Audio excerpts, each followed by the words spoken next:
सबैजनालाई। अर्को सोधिएको प्रश्न भनेको चाहिँ यदि तपाईहरु कलेज अथवा चाहिँ डिप्लोमा ड्रप आउट हुनुहुन्छ अथवा चाहिँ कुनै स्किल्समा एप्लाई गर्दा गर्दा भिजा रिजेक्सन भएर चाहिँ लङ टाइम ग्यापिङ छ भने चाहिँ अब तपाईहरुलाई के गर्दाखेरि चाहिँ उचित होला त? तपाईहरुको लागि बेस्ट अप्सन भनेको नै केयर गिभर ट्रेनिङ चाहिँ रहेको छ। यसले तपाईहरुलाई चाहिँ एउटा स्किल केयर गिभर बनाउनको लागि मद्दत गर्छ र गोल्डन अपर्च्युनिटिजहरु पनि प्रोवाइड गरिरहेको चाहिँ छ।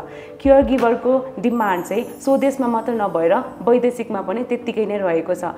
यसले तपाईलाई हाई स्किल पेड मात्र नगरेर चाहिँ बाहिरलाई एप्लाई गर्नको लागि पनि त्यति नै मद्दत चाहिँ गर्छ र तपाईको भिजा रिजेक्सनको ग्यापलाई पनि यसले फुलफिल गर्नको लागि चाहिँ मद्दत गर्छ।